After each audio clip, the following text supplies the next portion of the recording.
The gift of time, why being flat out is a choice. Join the bucket list accountant himself, David Patterson, as we explore the concept of time and why many business owners feel they never have enough of it. Learn why being busy is often a badge of honour rather than a mark of success.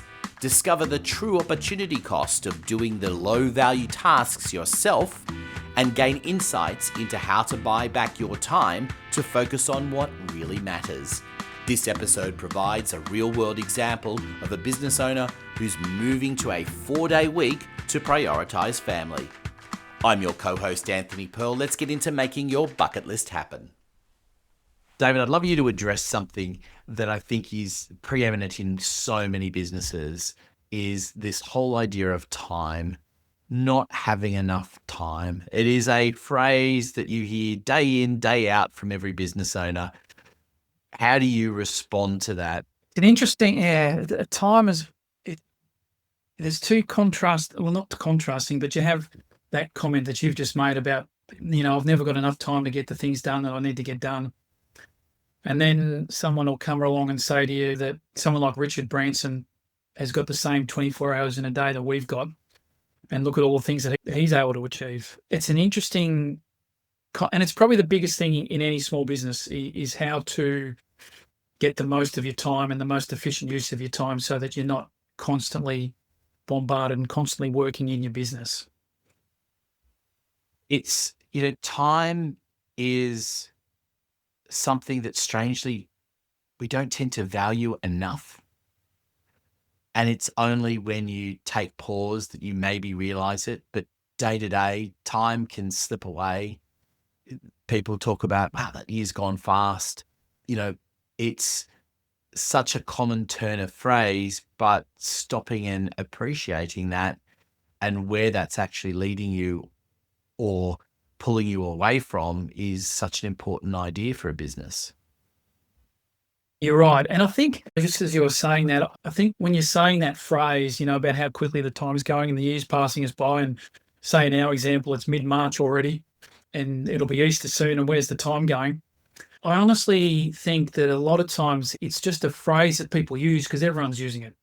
And you never actually sit down and spend the time to work out, okay, why is my day disappearing so quick? Is there things that I can do to make better use of my time? It almost feels like it's similar to the phrase when if people ask how you are and you say how busy you are. Oh, I'm flat out at work. I'm flat out. It's almost like a badge that people wear to say, well, everyone's saying how busy they are. Everyone's saying how much time flies by, and you just want to be like everyone else, and everyone else's time's flying by. But you look at all the really successful people and they just seem to have the time. They seem to have the time to be doing everything. So what's the difference between the two? What's the difference between the person that's going like a cut snake for every single day to those that seem to be more relaxed and laid back and ultimately, in a lot of cases, more successful? Yeah. And I suppose when you start to unpack that, is part of the problem as well, this idea of holding on to things and not believing that you can spend money to get other people to do some of those things, and understanding the cost efficiency of some of those tasks. Yeah, I think potentially, like I'll use myself as an example. I mean, I started my business from scratch. So when I first started, it was just me. I was doing everything. I was answering the phone. I was doing the mail. I was doing the tax work. I was, you name it, I was doing it. And I think you get into that rut of thinking that you have to do everything for it to be done properly. And also by doing all that, cash flow starts to become an issue because you're not spending enough time on the work that you need to be doing to bring the money in. And so it becomes more of a financial decision to say, well, I can't afford to hire that person to take care of the admin side of stuff for me, rather than looking at it going, I need to hire that admin person to do that work for me.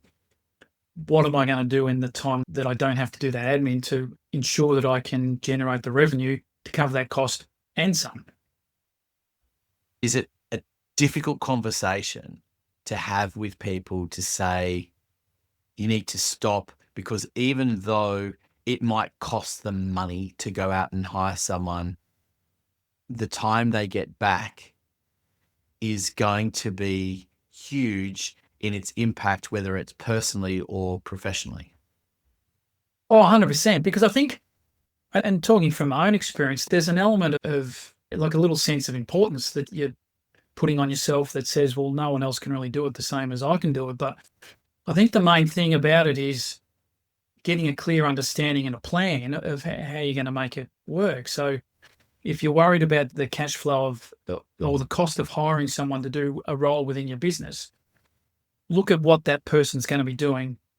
Look at how much time that's going to free up from you not having to do that work anymore, and have a think about what are you going to do with that time you've got back because you're not doing that work. And, in a lot of cases that can be generating more revenue. So in the short term, it might be a bit of a stretch to get this person in place. But if you've got the plan on what you're going to do once you get that person, then it shortens the gap between that person becoming sort of profitable because they're doing that work, you're doing some other work to generate more income that pays for their wage and some. And then suddenly it's a lot easier. Whereas I think if you just go, I'm hiring someone without having that clear plan of what you're then going to do after you've hired that person, that's when it can become difficult and stressful.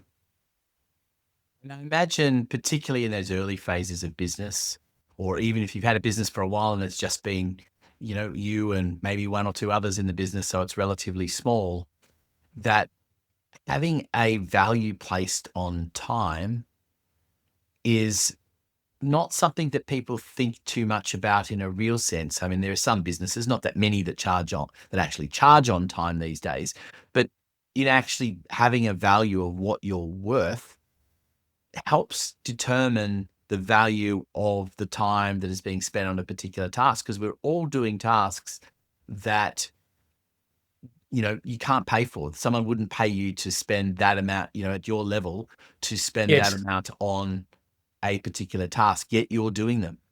Yes. And that's a very good point, because if you have a look at the work that you do that is of the highest value, break it down as much as you can and put an hourly figure on that, and then apply that figure to some of the less productive things that have to be done in a business, you suddenly realize how much that task that you're doing is costing you. And it becomes a really good indicator that, hang on, I shouldn't be doing that stuff. I can be over here doing the work that's going to generate $500, $600, $700 an hour, for example, and I'm doing this task that's equivalent of $20 an hour. I'm losing, in effect, my opportunity cost there is like $600 or $700 an hour. When you start to get that understanding, you go, oh, hang on. You get to a point where you go, I can't afford not to hire that person.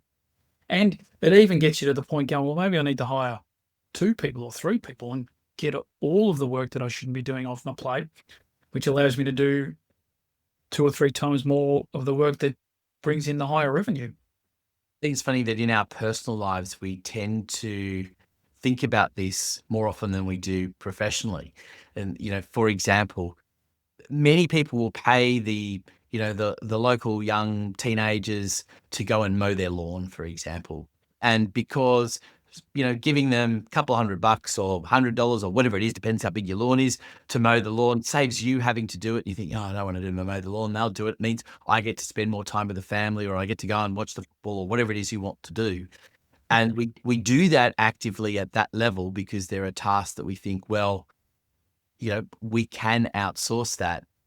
But they don't take that into the business world in the same way, unless it's literally a task that they really don't want to do, like the cleaning of the office. Yeah, that's right. And I think you get caught up in the doing of the task and the fact that these jobs within the business have to be done by someone. And especially when you're a smaller business, you look at that task and you say, well, I've got to do that task because if I don't do that task, this doesn't happen and this doesn't happen and this doesn't happen. But you're looking at it from a mentality of you having to do the task. Yes, the task has to be done, but like the mowing, it can be done by somebody else, which then allows you to do the work that you want to do, or take the time off if you want to take the time off. But I think it takes us a long time in a lot of cases to get to that realization that whilst that task has to be done, It doesn't have to be done by you. Hey everyone, just reminding you that if you want to really take action with your bucket list, don't forget to go to the show notes, download the special workbook where all of the information from this episode is contained in it. It will have very important things for you to fill in and think about, as well as some action steps and some key takeaways. So you don't want to miss that one. Make sure you download it, follow the show notes for that link, and now we'll go back to the rest of the program.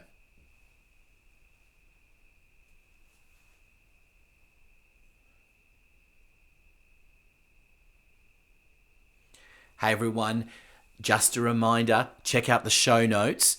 There is lots of information in there, including a link you can click on to download a workbook from this episode, dedicated to just this episode, and it will have information about all of the tips and tricks that David has given in the episode, things for you to fill in and think about so you are on your journey for your bucket list, action steps, as well as some key takeaways and quotes from the episode. So you don't want to miss that one. Please go and check it out in the show notes. A reminder again at the end of the episode, but it's one not to miss.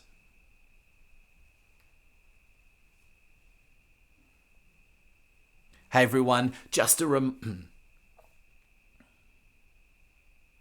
before we get on with the next question, before we go on with the conversation, I just want to remind everyone to please check out the show notes, because in there you're going to find a link where you will be able to download a workbook from this particular episode, dedicated to all the tips and tricks that David's been going through and will continue to go through in this episode. It will contain some areas for you to fill in and think about your bucket list journey, as well as getting some action steps for you to follow. And of course, some key quotes from the episode, packed full of information. Please check out the show notes for more details on that one. I think the fascinating thing as well is that we spend more time in business generally than we do personally, particularly if you take out all that time we have to sleep. What a waste of time that is. Joke, I'm joking. But, and yet, as we go back to originally what we said is people complain they never have enough time.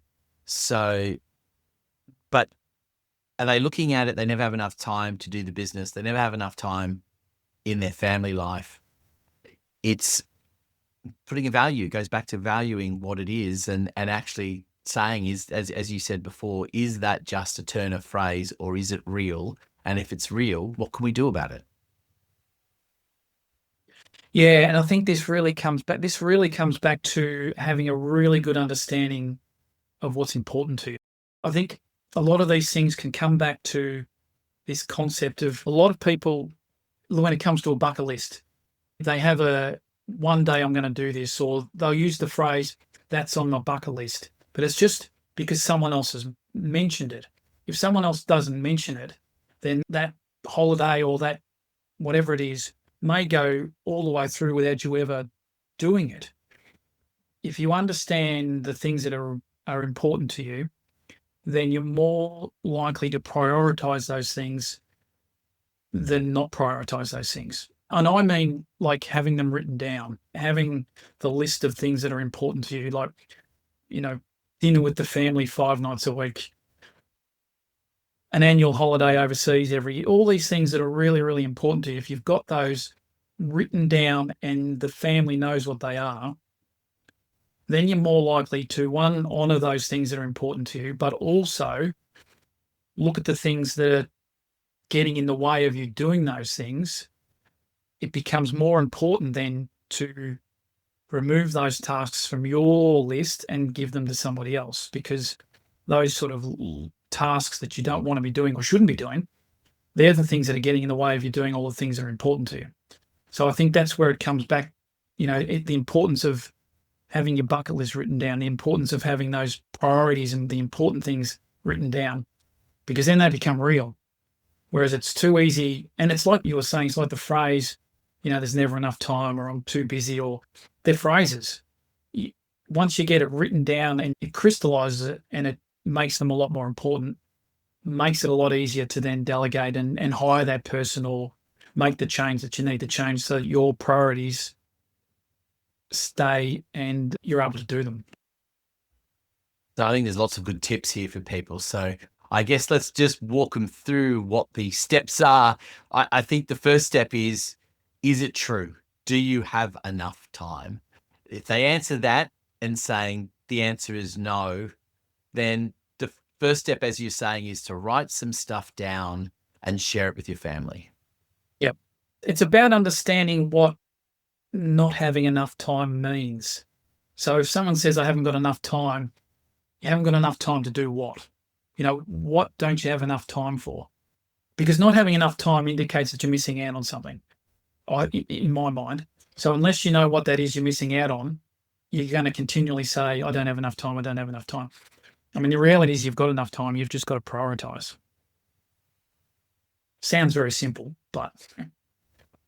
Just to wrap this conversation up, I guess the important thing here is once you've put all that down, it's actually having the conversation with someone such as yourself that is actually going to be able to help you realize how you can change that. What are the steps that you need to put in place to be able to do that? Because otherwise, if nobody knows, or it's just a list that's sitting by itself, doesn't really have much purpose.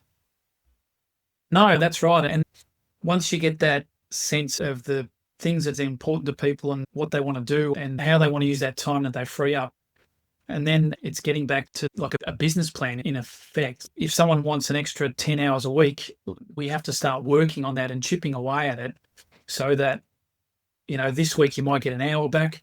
Next week you might get 2 hours back by implementing some new systems, some new people in the business, whatever the case is. But we list down the things that we can do to buy back some time, to steal a phrase from, I think it's Dan Martell. And it's a steady thing, an hour this week, another hour next week. And before you know it, you've got a spare 10 hours that you can do whatever you want to do. So here's the question for you, putting you on the spot a little bit. But what's your favorite story of a business that you've worked with that they've gone from, I don't have enough time, to saying, I now have enough time to do this?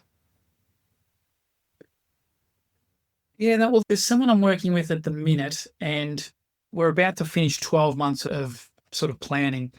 And one of the things that they wanted to do, or a couple of things they wanted to do right at the start, was work a 4-day week so that they could this was a single parent, work a 4-day week so that they could use let's say the Friday to do sort of the housework, the washing and everything else that needed to be done.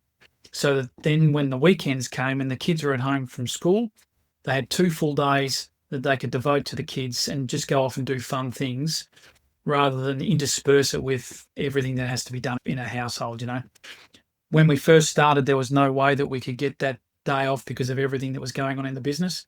But we just chipped away at it. And probably within, I reckon, 4 months into the year, they were getting their Fridays off to do that and to have the weekends with their kids. The other part of their plan was to be able to take a week off during the school holidays and to take a week off, not think about work, not do work. In the past, they'd gone away on a holiday and taken their laptop with them and they'd be doing work, during the day. In the September school holidays, these guys were able to take a week away and they left their laptop at home. They just went off, had a full week and weren't even stressing. They put the processes and systems in place so that they can have their week with the kids without having to stress about the business. And they got back to the business after that and everything was running sort of smoothly. And that wouldn't have happened if we hadn't made that a priority at the start of the year. That's all we have time for in this episode of the Bucket List Accountant. Don't forget to check out the show notes where you can find information on how to download a workbook from this particular episode, all the steps you need to take, an action plan, some key quotes, as well as how to get in touch with David, all free for you to download from the link. Remember, financial freedom doesn't mean sacrificing your wildest dreams. It means making them happen with smart planning and purpose. Make sure you join us for our next episode where David breaks down the 5 essential conversations every business owner needs to have. We're diving deep into how to align your personal ambitions with your family's goals to ensure everyone is pulling in the same direction. You won't want to miss these insights on getting clear on what you truly want. Connect with David on LinkedIn or visit thebucketlistaccountants.com.au to learn more. This podcast is produced by my team at podcastdudforyou.com.au. If you found value in today's episode, please like, share, and subscribe. I'm Anthony Pearl, and until next time, keep making your bucket list happen.